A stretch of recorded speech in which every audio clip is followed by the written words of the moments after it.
Seguramente lo hemos escuchado, o hasta lo hemos dicho, el algoritmo de la inteligencia artificial que usa tal o cual aplicación. Es una frase súper común, ¿no? Bueno, ¿y si les dijera que esa frase está fundamentalmente equivocada? Hoy vamos a meternos de lleno a desentrañar por qué la IA moderna es en realidad algo mucho más extraño y fascinante de lo que nos imaginamos.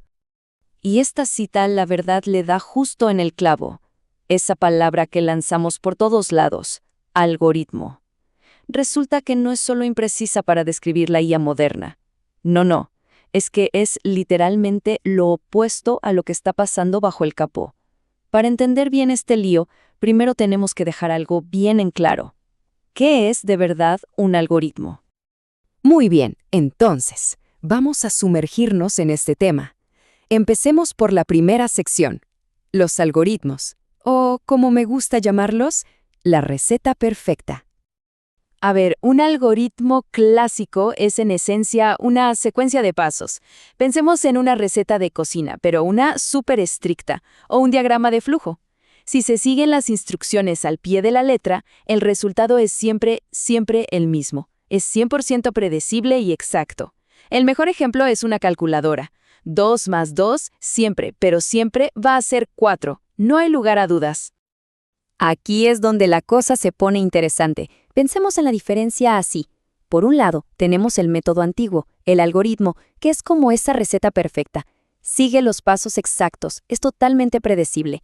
Pero por otro lado, la IA moderna es más como un chef que está en la cocina probando, ajustando, improvisando. No sigue reglas fijas, sino que aprende de patrones. Es probabilística, es aproximada y a veces hasta puede alucinar, inventar cosas. Algo que un algoritmo rígido, jamás podría hacer.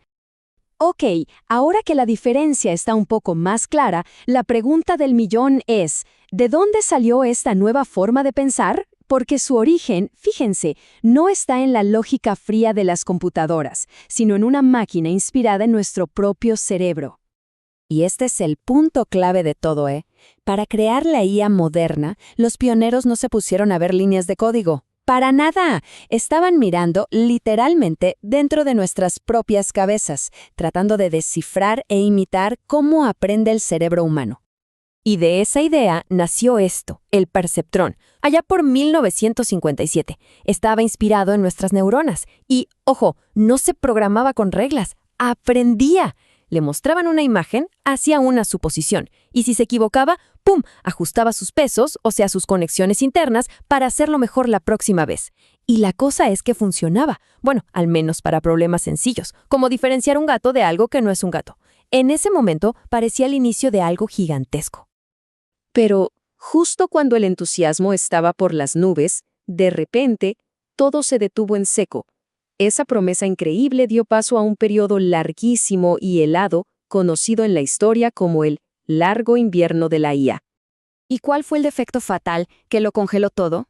Resulta que el perceptrón solo podía resolver problemas que eran linealmente separables. A ver, para que se entienda, imaginemos que tenemos un montón de puntos rojos y puntos azules en un papel. El perceptrón solo podía tener éxito si era posible trazar una única línea recta para separar todos los rojos de todos los azules. Pero claro, los problemas del mundo real son mucho más complejos y desordenados que eso.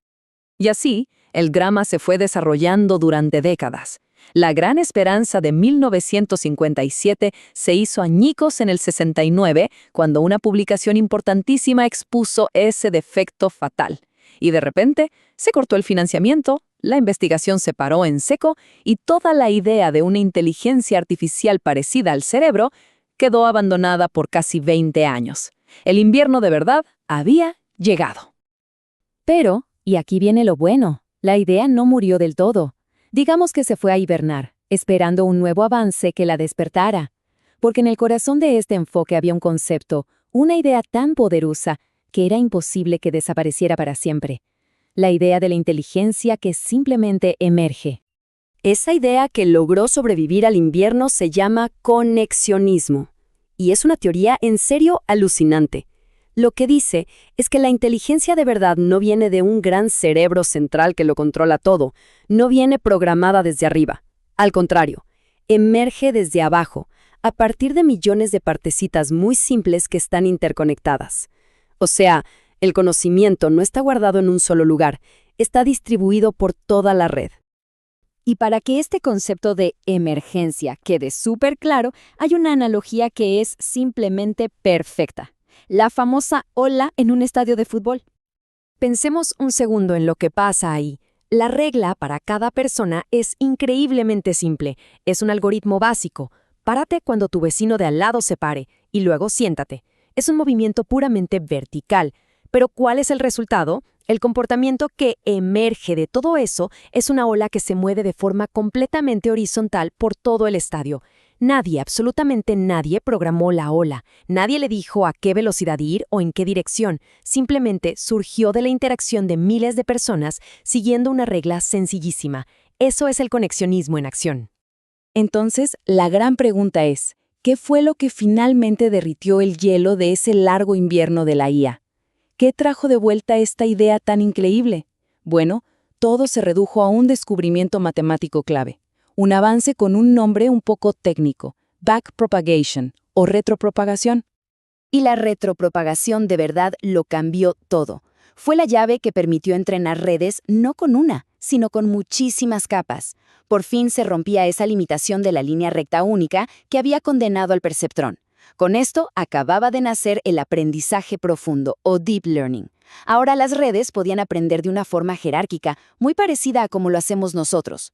Una capa aprende a ver bordes, la siguiente capa junta esos bordes y aprende a ver formas, y la capa de arriba junta las formas y ¡voilá!, aprende a reconocer un rostro.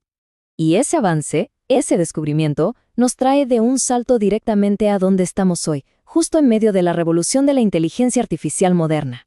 Es que el boom que estamos viviendo ahora no pasó por una sola cosa, fue más bien una tormenta perfecta de 3 ingredientes que se juntaron en el momento justo. Primero, algoritmos mucho mejores, como la retropropagación. Segundo, una potencia de cómputo que explotó, o sea, computadoras muchísimo más rápidas. Y tercero, y esto es grave, gracias a Internet teníamos acceso a cantidades de datos enormes, inimaginables, para poder entrenar estos modelos. Hacían falta los 3 ingredientes para que la mecha se encendiera. Y si hay una sola cosa que tenemos que llevarnos de toda esta historia, es esta. El verdadero legado del conexionismo es la prueba contundente de que se puede conseguir una inteligencia increíble sin necesidad de programar ni una sola regla. Es la demostración de que aprender de la experiencia, reconocer patrones, es tan o quizás hasta más poderoso que la lógica pura y dura. Y todo esto nos deja con una última reflexión, una que lo conecta a todo con el misterio más grande que existe y que nos obliga a repensar nuestras propias mentes. La pregunta al final es inevitable. Si habilidades tan asombrosas como el lenguaje o el reconocimiento de caras pueden emerger de un montón de partecitas simples conectadas de la manera correcta, ¿qué nos dice eso sobre nuestra propia mente? Quizás, solo quizás, eso que llamamos pensar o conciencia no es más que el resultado elegantísimo de las conexiones correctas activándose en el patrón justo. Una idea que sin duda da para reflexionar. Gracias por habernos acompañado.